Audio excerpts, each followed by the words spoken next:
Baakiya சுதாகரனை left and right வாங்கினது நான் right தானே நீங்கள் விரும்புனீங்களா? இந்த சேனலுக்கு லைக் பண்ணுங்கள். வாங்க வீடியோக்குள்ளே போகலாம்.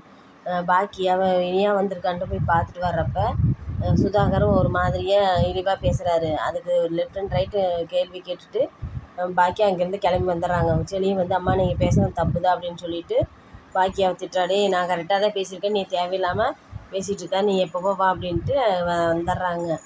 வந்துட்டு வீட்டில் அவங்க ஈஸ்வரிகிட்டையும் சொல்கிற அம்மா வந்து செலியை வந்து ஈஸ்வரிகிட்ட இனியா சாக்லேட் கொடுத்துட்டோன்னு, என்ன சின்ன குழந்தையா சாக்லேட் எல்லாம் கொடுத்துட்ருக்குறா, என்ன இனியா நல்லா இருக்காளா எப்படி இருக்கான்னு சொல்லி கேட்டேன்னா நல்லா இருக்கா பாட்டி அப்படின்னு சொல்லி சொல்கிறான். ஈஸ்வரி இருந்துக்கிட்டு பாக்கியா வருவானு கூட நான் நினச்சி கூட பார்க்கல, போய் பார்த்துருக்கானே, அங்கே ஏதாச்சும் பிரச்சனை பண்ணலான்னு சொல்லி அப்படின்னு சொல்லி கேட்குறப்பா, ஆமாம் பாட்டி அவர்கிட்ட கொஞ்சம் வாக்குவாதம் நடந்துச்சு பாட்டி அப்படின்னு சொல்லி சொன்னாலும் இவங்க வாயை மூடிட்டே இருக்கவே மாட்டாளா, பிள்ளையோட வாழ்க்கை அங்கே இருக்குதுன்னு தெரியாமல் எப்போ பார்த்தாலும் அவர்கிட்ட எங்கே பார்த்தாலும் சண்டை இழுத்துக்கிட்டே இருக்கிறா அப்படின்னு சொல்லிட்டு திட்டிகிட்டு இருக்கிறப்ப கரெக்டாக பாக்கியா வந்துடுறேன். ஏன் பாக்கியா நீ ஒழுக்கமாகவே இருக்க மாட்டேயா, உனக்கு வேறு வேலை எதுவுமே இல்லையா, இருக்குது நாளைக்கு என்னோடய ஹோட்டல் திறப்பு விழாங்க அப்படின்னு சொல்லி பாக்கியா சொல்ல, இந்த நக்கலை கொண்டு உனக்கு குறைச்சலே இல்லை, எதுக்கு சம்மந்தி வீட்டில் போய் வம்பளுத்தியாமல் அப்படின்னு சம்மந்தியை பேசணும் முறை சரியில்லை, அதனால் அவர் கேட்ட கேள்விக்கு தான் நான் பதில் சொன்னேன், நான் எதுவுமே சொல்ல கிடையாது அப்படின்னு சொல்லி பாக்கியா ஈஸ்வரி பேசலே பொண்டாட்டி இப்போ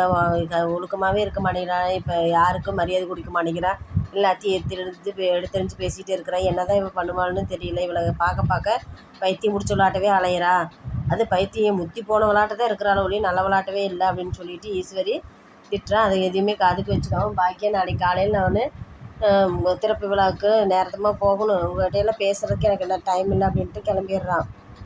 சுதாகர் இருந்துட்டு இனியாவை எப்படியாச்சும் இந்த இதுக்கு திறப்பு விழாவுக்கு அனுப்பிவிடக்கூடாது அப்படின்னு சொல்லிட்டு அவங்க வீட்டுக்காரம்மாட்ட சொல்லிகிட்ருக்கான்.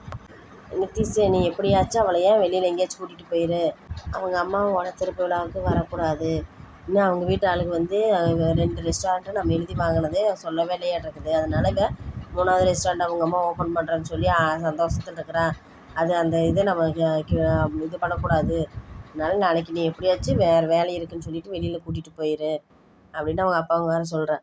அவங்க அம்மா வந்துட்டு ஏங்க இது பண்ணுறது தப்பல்லவா, இனியாவுக்கு எவ்வளோ மனசு கஷ்டமாகும், நம்ம மேலே எவ்வளோ நம்பிக்கையோடு இருக்கிறா அப்படின்ட்டு, நீ கொஞ்ச நேரம் அமைதியாக இரு, உனக்கு எதுவும் தெரியாது அப்படின்னு சுதாகர் அவங்க வீட்டுக்கார அம்மாவை திட்டுறான். புதுசாக ரெஸ்டாரண்ட் ஓப்பன் பண்ணுற இடத்துல கவுன்சிலர்ன்ட்டு ஒருத்தர் வந்து வம்பிழுக்கிறா, அவங்களையும் எப்படியாச்சும் நம்ம கூல் பண்ணணும், இங்கே ஹோட்டல் வச்சு நம்ம நல்ல நிலைமைக்கு வரணும் அப்படின்னு சொல்லி பாக்கியா ஆசைப்பட்டுட்டு திறப்பு விழாவும் சீரும் சிறப்புமாக முடிஞ்சுது. இனியாவுக்கு இது எல்லா உண்மையும் தெரிய வந்து இனியா மாமனாரை லெஃப்ட் அண்ட் ரைட் வாங்கினா நல்லா இருக்குன்னு நீங்கள் விரும்புனீங்க. இந்த சேனலுக்கு லைக் பண்ணுங்கள்.